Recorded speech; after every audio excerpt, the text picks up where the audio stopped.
Welcome to Gordon Murray from T1 to T50, a life in cars sponsored by new and improved Shell V-Power. We're privileged to be here today at Gordon Murray Automotive headquarters in South East England, and as well as speaking to the man himself, we'll also be chatting to IndyCar legend Dario Franchitti, who is now an essential part of the GMA team. There's no doubt an incredible story to be told here, so let's start by taking a look at where it all began.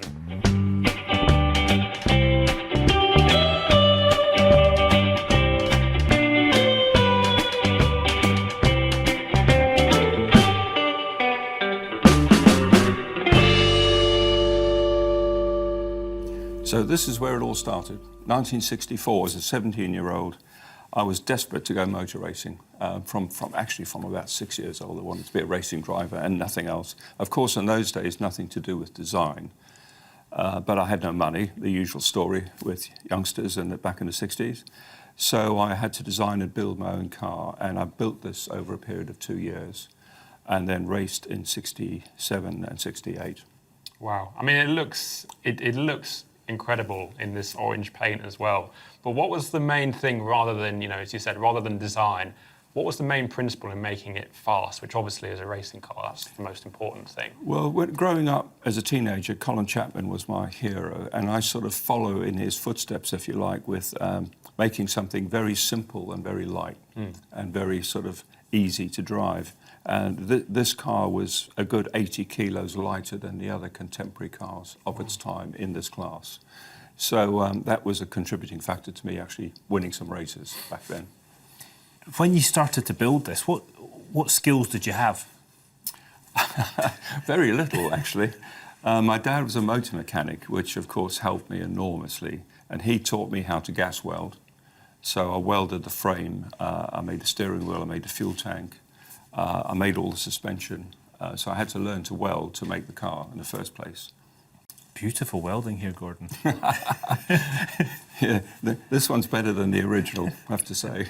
But I mean, you even built the engine yourself. I did, yes. I was into engine design in those days, and I was doing engine design at Technical College. So I did once again, I didn't have the money to buy European parts, because this was in South Africa, of course. So I had to make my own pistons to get the compression ratio up, and made my own camshaft, inlet manifold, exhaust manifold, and we had to run on those days on avgas, and we needed a much higher compression ratio. So I had to hand make pistons to get the compression ratio right. Wasn't that part of the Shell sponsorship? That's where Shell came in. So Shell supplied, in return for running a sticker on the car, Shell supplied the avgas. So you didn't write to them or anything? No, they actually came and offered people racing at the circuit sponsorship. And if you think about it, that was 66, 67, that period. So it was quite early for sponsorship. And did I read that you were absolutely fanatical about balancing everything perfectly? Indeed, yes. That was, once again, they came down to cost. So when you were building the engine, you either bought expensive racing parts from the UK, or you used all the standard parts and lightened them and balanced them to within a millimetre of their life to make them last and rev to 8,000 revs. And that's what I chose to do, because I didn't have the money to buy the expensive parts from the UK. So I balanced everything that moved, so push rods, rockers, crank, clutch, lightened the flywheel, and everything was balanced right down to the nth degree. And it worked? It revved to 8,000? It revved to 8,000 for 2 seasons. It didn't blow up, so something worked. Wow, I mean, that is impressive. And you won in it? I did, yes. I won some hill climbs, and I won my class. Class A sports car racing was up to 1100cc, and I won my class a couple of times. That all worked then. Now, am I right in thinking that you designed this on paper in your bedroom, the whole car?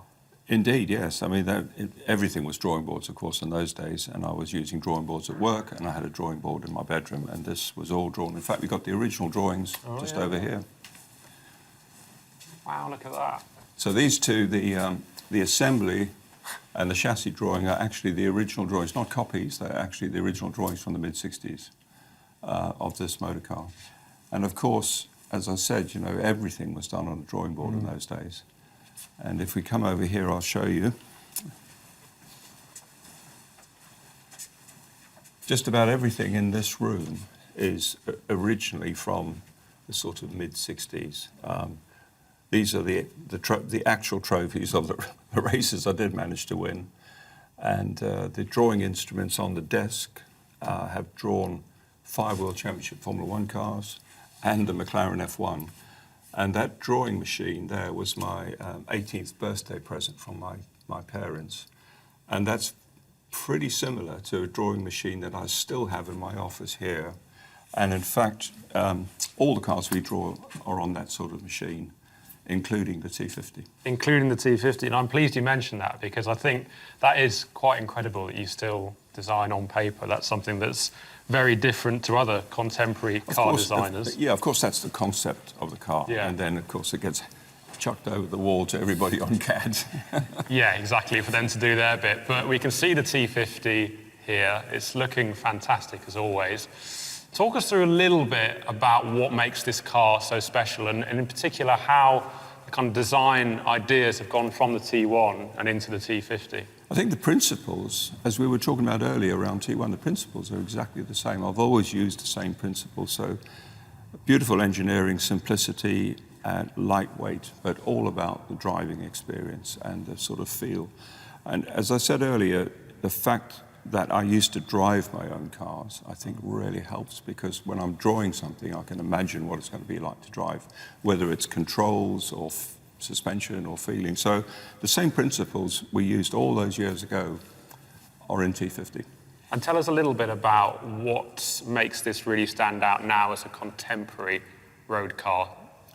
Well, I think the sort of highlights, of course, are things like the weight of the car. 1,000 kilo supercar these days is quite unheard of. Completely, yeah. The central driving position is very key to the feeling of driving the motor car and the placing of the motor car, as Dario will testify. Absolutely. And of course, the crowning glory of this car is the brand new V12. I mean, that is absolutely the cutting edge of any internal combustion engine. Mm. The centre driving position is very interesting because every car you drive, there's a compromise left to right. Yeah. Asymmetric, you've got the A-pillar getting in your way, it feels different as you turn left to right. Not in this. Yeah. Completely symmetrical. And I don't know why more people didn't think of it before you did it with the F1. It just makes perfect sense, and it's a big part of the experience of driving this car. Yeah, absolutely. You're lucky enough to have driven a lot of cars where you're sitting bang in the middle.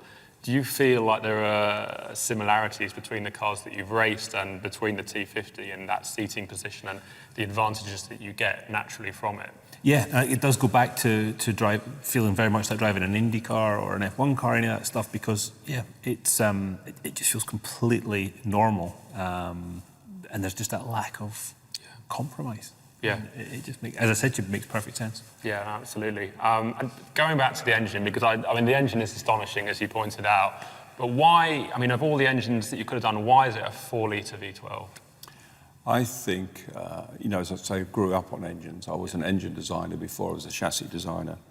And multi-cylinder engines have much more character, the way they deliver the torque, the way they sound. And if you keep them small enough in capacity, the engine response as well is very quick. And the ultimate for me is 12 cylinders. V8s are heavily compromised on balance and the way they deliver torque. And the revs, of course, are limited on an 8. And anything beyond a 12 is a bit excessive, really, and where friction takes over from producing power. So the V12 for me is the absolute pure balanced engine, especially if you can get the V around 60 degrees where the primary balance is perfect. The packaging of it is perfect too. It's such a small unit when you actually see the engine itself. It's so tight, and when you see the car, you forget the size of this car. 3 people in it, but it's very small, and you drive it on the road, and you actually can stay in your own lane on a normal B road and still play around with your line a little bit, which is, I haven't driven a modern car. Yes. It's able to do that. No, it is. It's almost like witchcraft. It's like the TARDIS, because I was lucky enough to sit in this car a couple of years ago, and there's so much space on the inside. But as you said, when you come out of it and you look at how it sits, and it's so compact still. Yeah, really extraordinary. Shall we go and take a look at the engine? I think we should. I mean, we keep coming back to the engine, but as you said, it is one of the most incredible parts of the car. I mean, Gordon, explain why you use Shell V-Power when developing these engines and why that is your fuel of choice. Well, I've worked with high-performance engines all my life, but this, from a road car, normally aspirated engine point of view, this is the most extreme engine in the world. And of course, because it has the highest compression ratio, the highest revs, the highest and fastest response time, we just need the best fuel available. Yeah, absolutely. And in terms of the real, technical specifics, what advantage does the composition of Shell V-Power, what does it, give you in terms of getting that extra performance and also the ability to run an engine as highly strung as this? I think it comes down to the fact that it has got the highest compression ratio and everything is right on the limit. So when you're running an internal combustion engine right close to the limit like that, the fuel makes a huge difference to the combustion from the point of view of not just longevity, but the actual performance and the throttle response, the injection. I mean, this has 2 injectors in each port, for example, so the fueling of the engine is probably the single most important thing. And what kind of compromises do you think you'd have to make if, for example, a fuel such as V-Power, it wasn't around and you had to use a more run-of-the-mill fuel? That's pretty easy because you'd have to drop the compression ratio for a start, and you'd have to be much more careful and more conservative on the way we inject the fuel into the engine, and you would lose power and efficiency. It's almost like a split personality engine though, isn't it? Because somewhere below 6,000, it's got so much torque, it's so drivable. Yeah. You go in through a village, you just, 5th gear, you drive around. It's then when it gets after 6,000, things start getting really interesting. It's a bit Jekyll and Hyde. It is a bit Jekyll and Hyde, but the torque available that's what surprised me about it. I expected this very highly strung V12, having to shunting along in traffic, that kind of stuff. Nothing could be further from the truth. It drives like a very smooth car. And then when you want to have some fun with it, you get it above sort of the 6,000 area and it just goes. So that's a really good point because the engine mapping is the single most important thing, and of course that comes down to the fuel again and the fuel injection and of course camshaft profiles and things like that. But the way the engine is fueled gives you the smoothness low down and the power up the top. So the fuel and the fueling of the engine is absolutely critical for a motor like this. Yeah, and do I remember correctly that you had a conversation with Cosworth about having different engine maps which the driver could select in the car, and you were quite insistent that no, we need 2 engine maps because we need to make sure there's enough torque. That's T50. You can hear it. Yeah. You can hear it.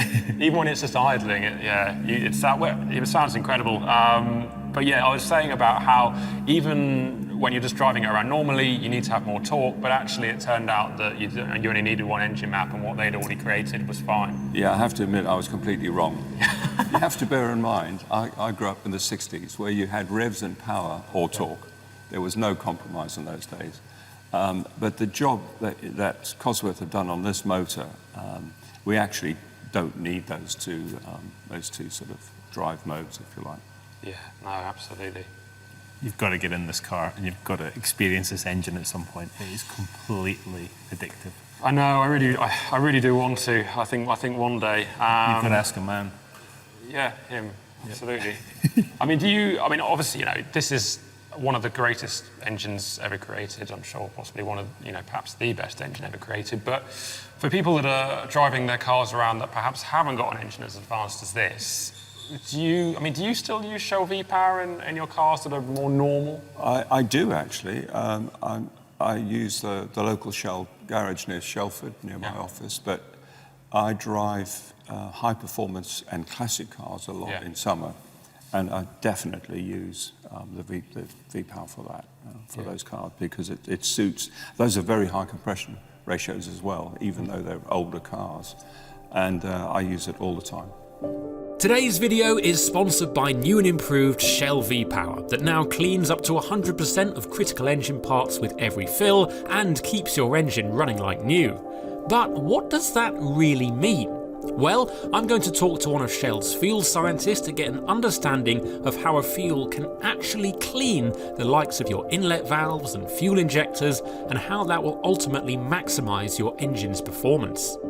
We know Gordon Murray loves Shell V-Power for his supercars, but what we want to hear is why it's effective in your everyday car. I'm meeting Joe, a fuel scientist at Shell, to give us the details. So, Joe, talk us through the benefits of new and improved Shell V-Power and also the development process. Absolutely. So this is our latest generation of Shell V-Power. It's new and improved, and it's been developed by our global team of scientists and engineers. And additionally, we work with the team that developed fuels for Scuderia Ferrari. So all that knowledge and that expertise and that heritage and innovation goes into our latest fuels.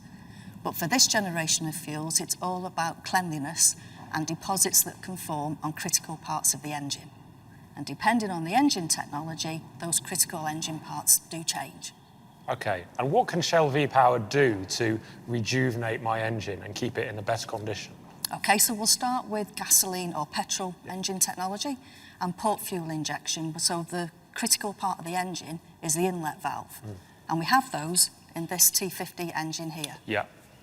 So here we have some examples of some valves. So here's one from the T50. Yeah, nice. And these are a clean and a dirty valve from a road engine. Oh, that's a lot heavier. And that's heavier still. So this is really light, that's heavier, but with the deposits on it, that's even heavier still. So this is all part of the technology now. We've got cleaning technology that helps to clean away these harmful deposits that can form over time or with regular fuels, and that can impact the performance of the engine. Right. So if we picture where the inlet valve is located, the fuel and air are passing over the back of the inlet valve, and the inlet valve is hot. So deposits and tough carbonaceous deposits can start to form on the back of the inlet valve. Yeah. And that impacts how fuel and air flow into the combustion chamber where they're burnt. And if we look really closely, James, we can see how those deposits look like a sponge. They do, yeah. I mean, it sounds to me like a cleaner engine is a more powerful, a more efficient, a better engine. Absolutely. So when the engineers designed the engine, all these surfaces are clean and free of deposits. So that surface is smooth, and the fuel and air can pass into the combustion chamber in the right amount and at the right time. So the cleaning technology that we have in our Shell V-Power can control and remove up to 100% of those harmful deposits. That then means the engine's running as it was designed to. So it means we can restore or rejuvenate the performance of older engines and newer engines as well, and take them back to like new. Great. So that's port fuel injection, where the fuel's injected indirectly into the combustion chamber. Yeah. So the technology also works in direct injection petrol engines as well. So this is a cutaway of a direct injection engine. So here we have the fuel injector located, and the fuel injector tip is sitting in the combustion chamber. That environment is harsh, it's hot and there's high pressures. So now the critical part that we want to talk about is the fuel injector tip. So deposits can start to form now on the fuel injector tip. Right. There's a series of holes, and those deposits can block the fuel and prevent it from entering the combustion chamber. And it also impacts how it's sprayed into the combustion chamber. So again, we can think of a shower head, where we've got, if we get scale on our shower head, it impacts on the water flow. Yeah, absolutely. So same idea. So again, if we can control those deposits, up to 100% remove those deposits, we'll get a nice spray of fuel into the combustion chamber, which helps with optimum combustion, helps to rejuvenate the performance of the engine. Got it. Okay. I think the big takeaway for me here is that obviously the Shell V-Power is fantastic for engines such as the one using the T50, but also in your everyday car, you still want a fuel that can clean it and keep it its most efficient. So it is applicable to basically anything, really. Absolutely, absolutely, in newer and older engines as well. Brilliant. Well, I have been using Shell V-Power in my cars when I can put it in, so I'm pleased that it's making a difference and keeping my engine nice and clean. Absolutely. Great. Thank you very much. Well, I thought I knew about engines and the fuel that they run on, but even so, I've learned a huge amount today, especially on the difference that Shell V-Power can make. And now, got to say, I'm really excited. Going to have the world's first media drive in the T50. We're going to take it. Oh, Dario, are you going? James? Yeah, I'm going to put some fuel in it. Oh, See you Oh. later. see you then.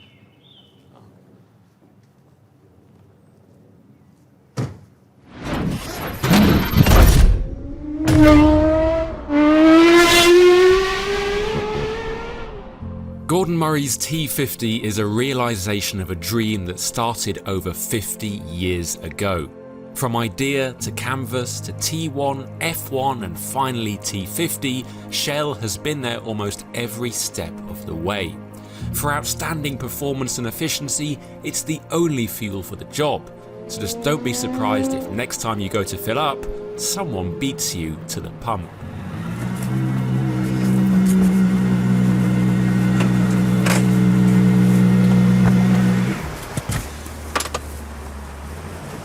How have you done that? Well, it's half the weight of yours. Yeah, but I have 550 more horsepower. Could be in the driving as well, you know.